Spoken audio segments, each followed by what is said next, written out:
দুনিয়া যতই সাজাও বান্দা মনে রাখো তুমিও থাকতা না, দুনিয়াও থাকতো না। তুমিও যেমন মৃত্যু হবে, এই কায়নাতেরও মৃত্যু হবে।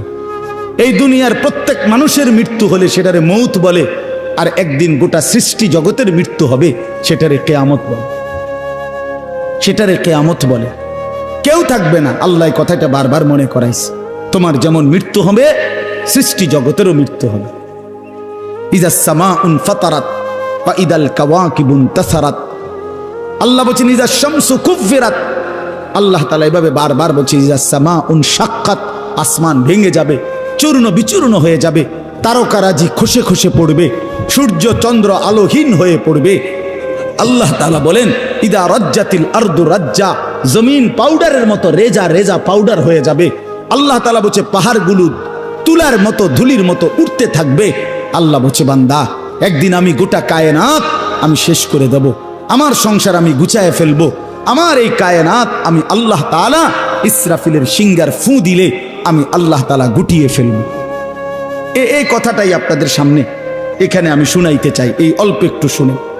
আল্লাহ তাআলা এখানে এই কথাটাই তুলে ধরছেন কোরআনের বহু সূরায়, যে বান্দা এই সৃষ্টি জগৎ একদিন থাকবে না, কিয়ামত হবে, একদিন ইসরাফিল ফু দিবে।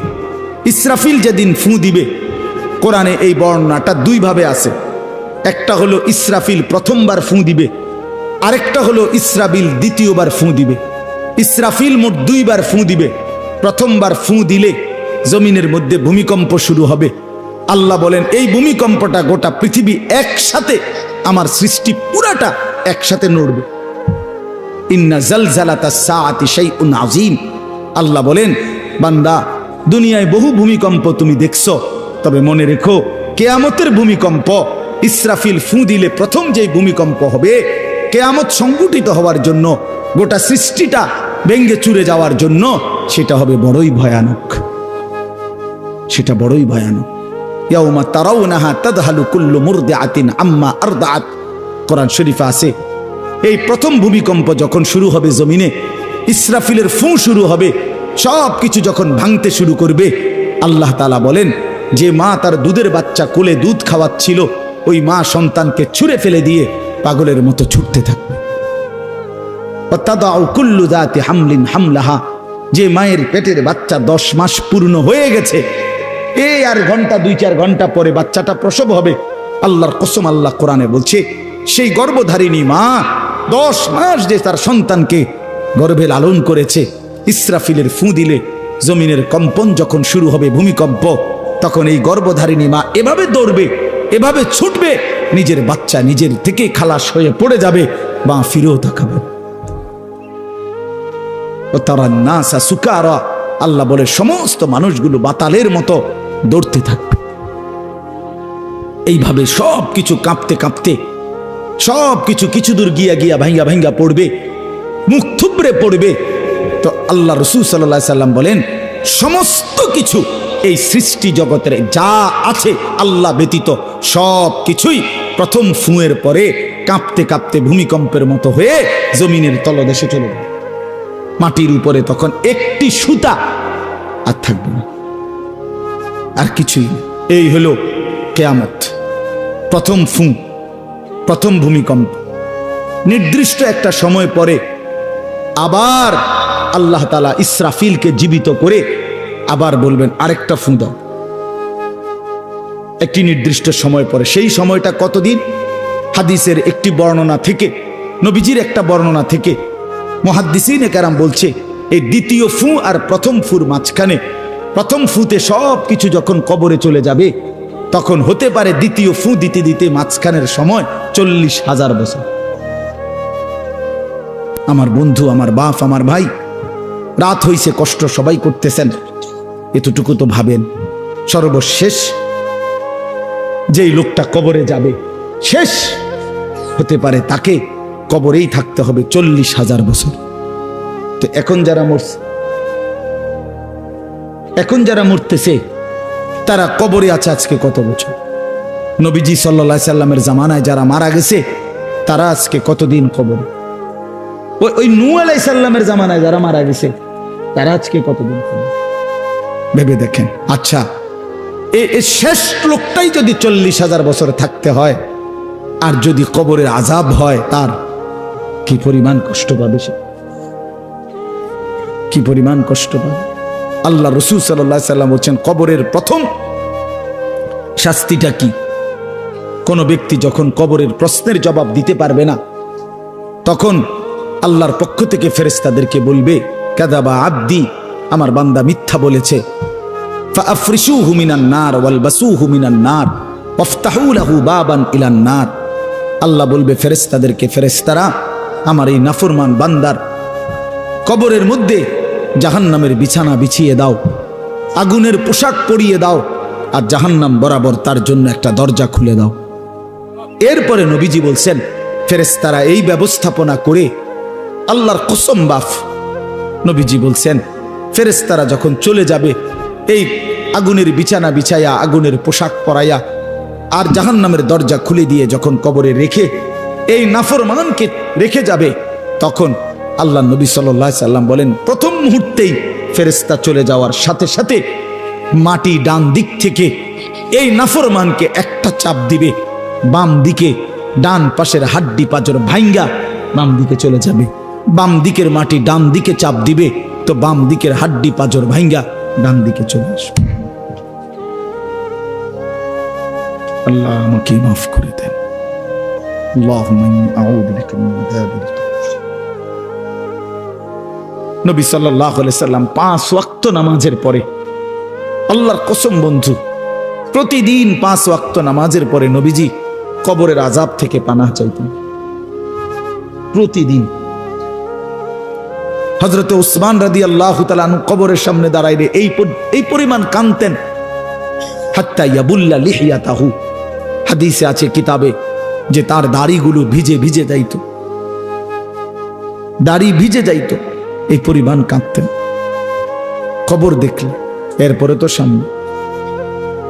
তো সামনে ভাইয়া, বিষয়টাকে হালকা মনে করেন না। বাবারা আমার, ছেলেরা আমার, বিষয়টাকে দোস্ত আমার, হালকা মনে করেন।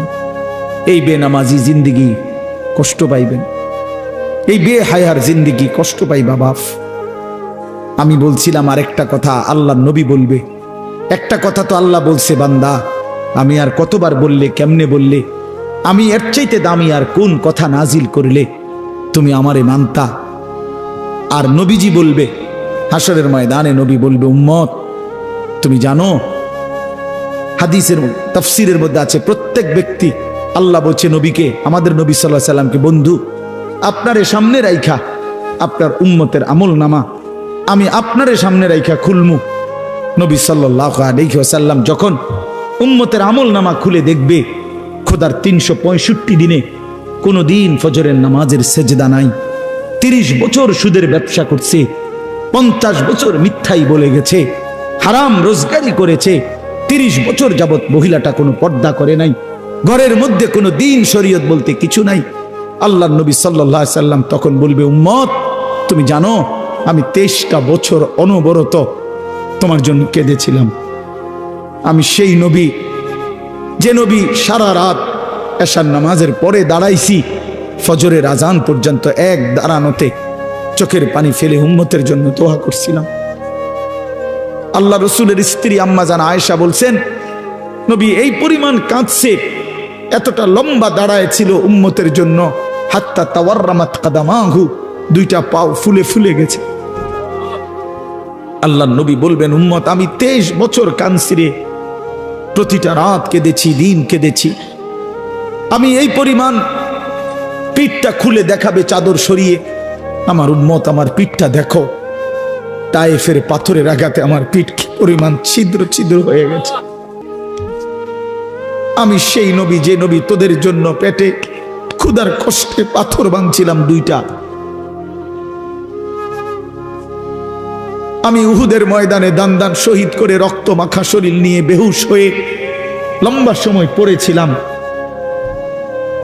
আমার ঘরের চুলায় 3 মাস, হাদিসে আছে আম্মা জান আয়েশা বলছেন, নবীজির ঘরে আমরা 9 জন বিবি, উনি বলছে আল্লাহর কসম 3 মাস, কোনো দিন টানা 3 মাসে কোনো দিন আমাদের ঘরের চুলায়, 9 জন বিবির ঘরে কারো ঘরের চুলায় কোনো দিন আগুন জ্বলে না।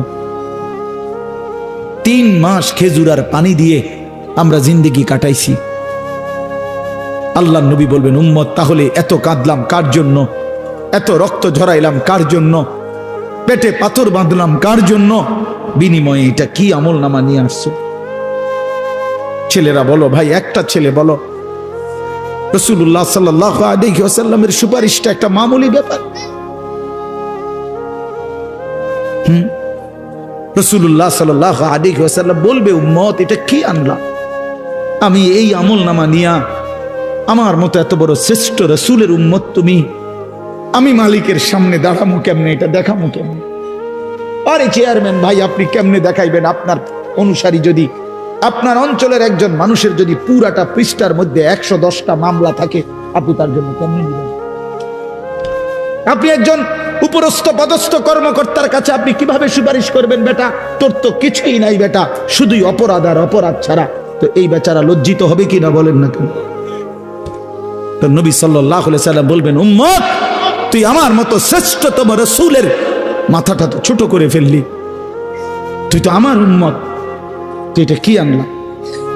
আমি কেমনে দেখাবো এটা আমার মালিকের সামনে যে রব্বুল আলামিন এটা আমার উম্মতের আমল নামা?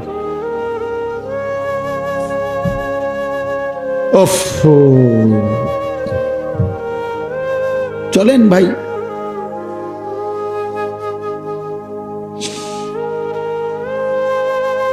এই জন্য দোস্ত আমার, বন্ধু আমার, আমি দিবানিশি এই চিৎকার চেঁচামেচি করি,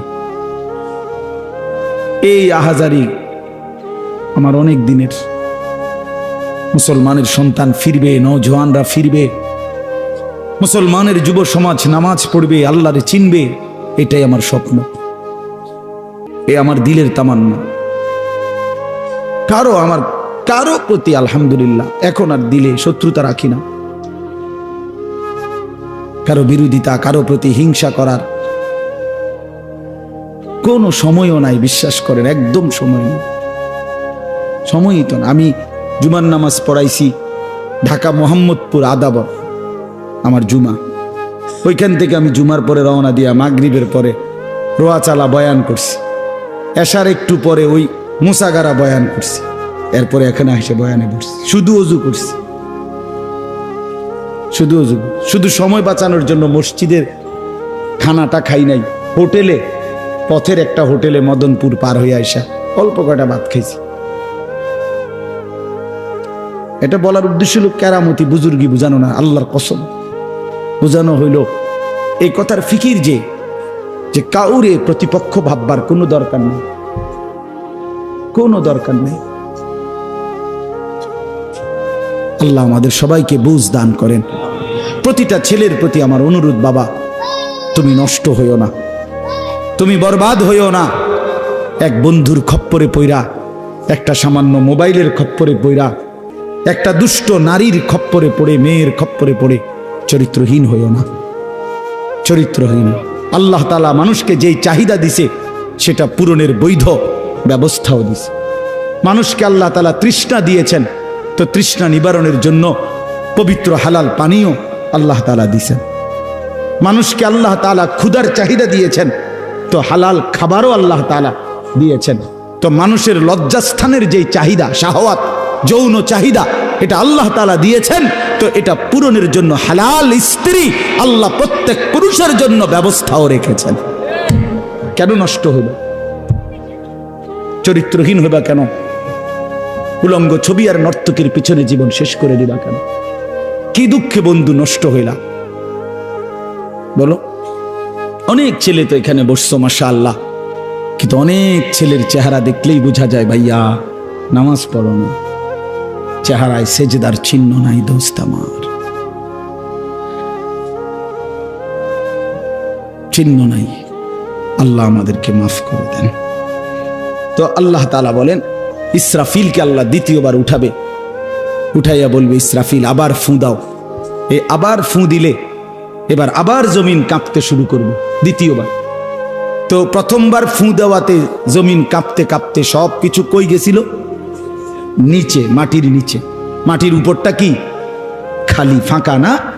এইবার দ্বিতীয়বার যখন ইসরাফিল ফুঁ দিবে, মাটি কাঁপতে কাঁপতে ভূমিকম্প শুরু হলে এবার জমিনের সমস্ত কিছু ভিতরে যেগুলো ছিল সব কিছু জমিনের উপরে উঠে আসবে, একেবারে একটা সুতা সহ। গরু, ছাগল, মানুষ, জিন, স্বর্ণ, রৌপ্য, হীরা, মণি, মুক্তা, জহরত, সব সব সব, শুধু মানুষ না, একেবারে সব কিছু, একেবারে আদম আলাইহিস সালামের জামানা থেকে ইসরাফিলের ফু পর্যন্ত যত কিছু মাটির তলে গেছে সব মাটির উপর উঠে আসে। ইদা জুলজিলাতিল আরদু জিলজালাহা, আল্লাহ তাআলা বলেন এই দ্বিতীয়বারের ভূমিকম্প জমিনে যখন হবে, ওয়া আখরাজাতিল আরদু আসকালাহা, জমিন তার তলদেশ থেকে তার ভেতরে যা কিছু বোঝা জমিনের মধ্যে ছিল সব কিছু সে জমিনের উপরে তুলে দিবে। তুলে দিলে তখন তাফসীরের মধ্যে আছে এই যে স্বর্ণ, রৌপ্য, মণি, মুক্তা, টাকা পয়সা, হীরা, জহরত, অর্থ সম্পদ, এগুলোর স্তূপ থাকবে। আশ্চর্য কথা শোনেন, সরাসরি হাদিসে আছে, নবীজি বলছেন এই স্বর্ণ, রৌপ্য, মণি, মুক্তাগুলো তখন আল্লাহর কুদরতে কথা বলবে। এইগুলা, এই অর্থ সম্পদগুলা, মানুষের যে অর্থ সম্পদ, এগুলো কথা বলবে। কি কথা বলবে? চোরেরে ডাক দিবে, আইনা সারিক, এই চোর, এদিকে বাটফার, এদিকে এই সম্পদের জন্য চুরি করেছিলি, আজ যা দরকার নেই। আইয়ুহাল কাতি, এই ডাকাত, এদিকে, এখান থেকে নে, এই সম্পদের জন্য ডাকাতি করছি, নে এখন নে। সরাসরি হাদিস আছে, রাসূলুল্লাহ সাল্লাল্লাহু আলাইহি ওয়াসাল্লাম বলছেন এই অর্থ সম্পদ ডাক দিয়া বলবে, হে আত্মীয়তার সম্পর্ক ছিন্নকারী বেঈমান, এদিকে, এই সম্পত্তির জন্য আপন ভাইকে বঞ্চিত করছিলি, আপন চাচাকে বঞ্চিত করছিলি, আপন ভাতিজারে বঞ্চিত করছিলি, এর জন্যই আত্মীয়তার সম্পর্ক ছিন্ন করেছিলি, এখন নে, যা লাগবে নে, হারাম কর এখন নে, সুদখোর কত টাকা দরকার তোর এখন নে। আল্লাহর কসম, মানুষ পাগল হয়ে যাবে, অবাক হয়ে যাবে। আর এটা কি?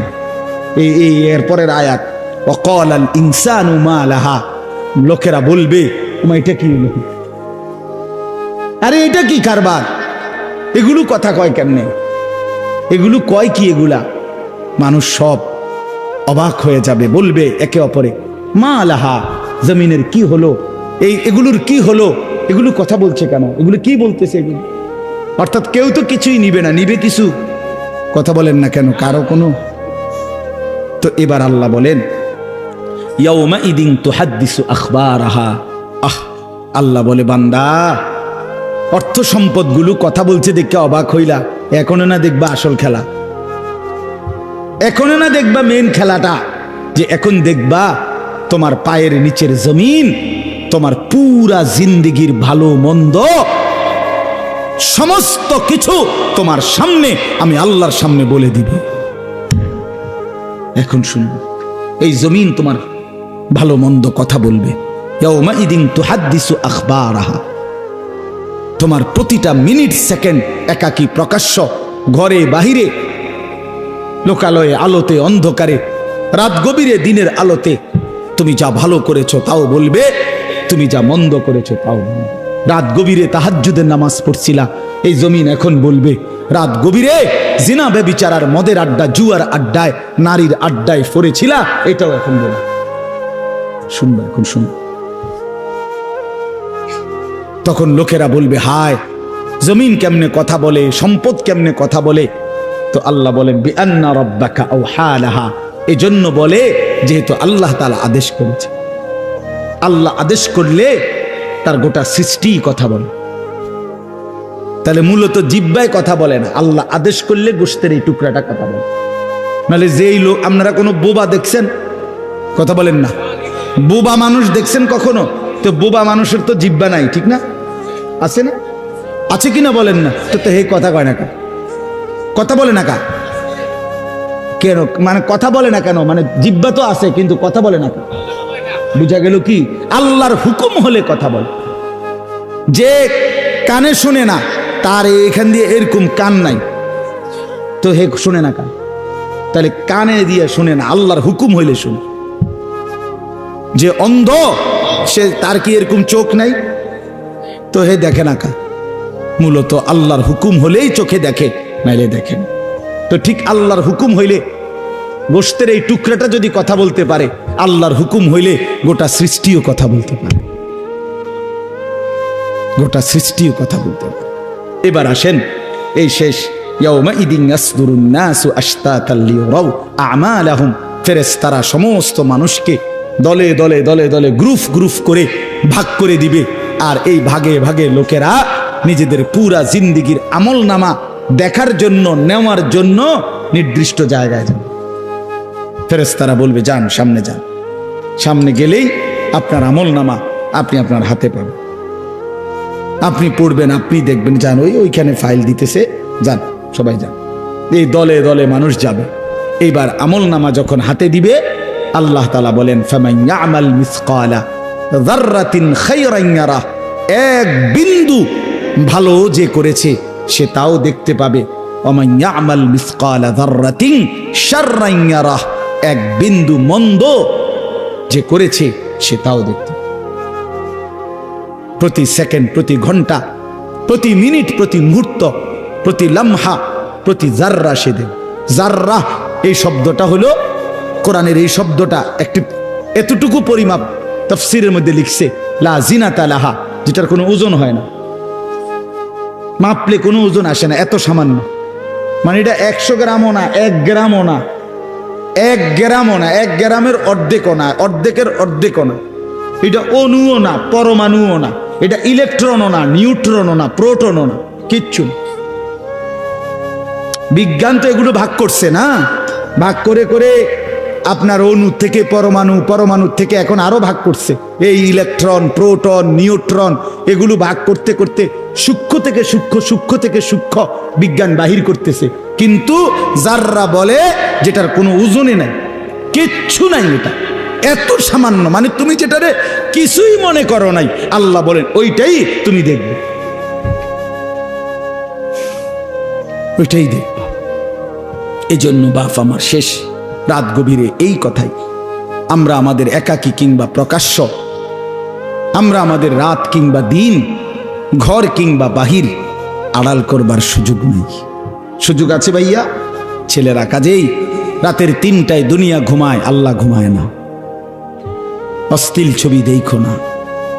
রাতের 3টায় মা ঘুমায়, বাবা ঘুমায়, মালিক ঘুমায় না। রাতের 3টায় মহল্লাবাসী ঘুমায়, কিন্তু আল্লাহ ঘুমায় না। আলাম ইয়ালাম বিআন্নাল্লাহা ইয়ারা, আল্লাহ বলে বান্দা তুমি জানো আমি কিন্তু সারাক্ষণ তোমাকে দেখি। কতক্ষণ? কতক্ষণ? আল্লাহ দেখেন কখন? সারাক্ষণ। এই জন্য আমরা প্রত্যেকে ইনশাআল্লাহ নিয়ত করি যে আমরা আমাদের আখেরাতকে ভাববো, ফিকির করব। আখেরাতের আশায় গুনাহ ছেড়ে দেন, আল্লাহর নাফরমানি ছেড়ে দেন, হালাল পথে জিন্দেগি চালান। একটু কষ্ট হলেও চলে যান, পার হয়ে যান। ऐसे रहे या वैसे रहे वहां देखना फिर कैसे रहे। বুজুর্গরা বলে এ দুনিয়ায় এমনে থাকো আর এমনে থাকো, কাইট মাইট হইয়া চিত্তিয়া মিত্তিয়া উত্তালেই যা। আসল দেখার বিষয় হলো ওয়াহা কেসে রাহে, সেখানে কেমন থাকবা, এটা হলো দে। এটা শেষ হয়ে যাবে। আজ রাত যার বাসর রাত, তারও ভোর হবে। আজকের রাত যার জেলখানায় ফাঁসির রাত, তার রাতও কি হয়ে যাবে? অট্টালিকার মানুষটাও মরে যাবে, জীর্ণ কুঠিরের মানুষটাও মরে যাবে। কোনোদিন দুঃখ যে দেখে নাই সেই সুখী মানুষটাও কবরে চলে যাবে। কোনোদিন সুখ যে দেখে নাই সেও মরে যাবে। আমিও না, আপনিও না, বাবাও না, সন্তানও না, মাও না, কেউ না, কেউ থাকবে না, কেউ না, কেউ না। আজকে আমরা কবরবাসীদের স্মরণ করে দোয়া করি, এই আগামী 20 বছর 30 বছরের মাথায় আমাদেরকে স্মরণ করে, আমাদেরকে কবরবাসী মনে করে, আমাদের পরবর্তীরা মনে করে। এই না জিন্দিগি? কথা বলেন না, এই না জিন্দিগি? এই জন্য আমরা ইনশাআল্লাহ সবাই মিলে ফিকির করি নিজের ভালো, নিজের কল্যাণ। এতটুকু যদি কারো বিবেক না থাকে ভাইয়া, তো সে বুঝলো কি? এই জন্য নিজের ভালো দেখেন। ওয়ালা তুলকু বিআইদিকুম ইলা তাহলুকা, আল্লাহ বলছে বান্দা নিজেরে নিজে ধ্বংসের দিকে ঠেলে দিও না, নিজের এত বড় ক্ষতি করো না বান্দা। এই পৃথিবী তুমি গেলেও থাকবে। এই আমরা যারা মনে করি, হ্যাঁ অনেক বয়স্ক মাঝ বয়সী লোক আছে, আমি থাকতে যদি আমার জি40 একটু ঘর দুয়ার জাগা জমি দলিল টলিল একটু লাইন ফাইন করে দিয়া যাইতে না পারি, আমি মরলে তারা কেমনে চলবো কেমনে খাইবো হেবড়া কয় চা দোয়ানে বইয়া বইয়া হেবড়া কেমনে চলবো তারা না চাচা আমনে মরিলে আর পৃথিবীতে কামাই রোজগারি উপার্জন সব বন্ধ হয়ে যাবে আমনেই শেষ কামলা পৃথিবীর শেষ কামলা আমনে মরার পরে মানুষ সব আপনার জিফুত বহন খাইব চা দিয়া ভিজাইয়া না ভাত তরকারি তো নাই আমনে মরলে কি আর ভাত তরকারি আগে করতে আমনে মরলে ইট বালু সিমেন্ট ভাত তরকারি চাল ডাল এটি পৃথিবীর থেকে ফেরেস্তারা নিবে এটি কথা হইল কোনো কথা বলেন এটা কোনো কথা হইল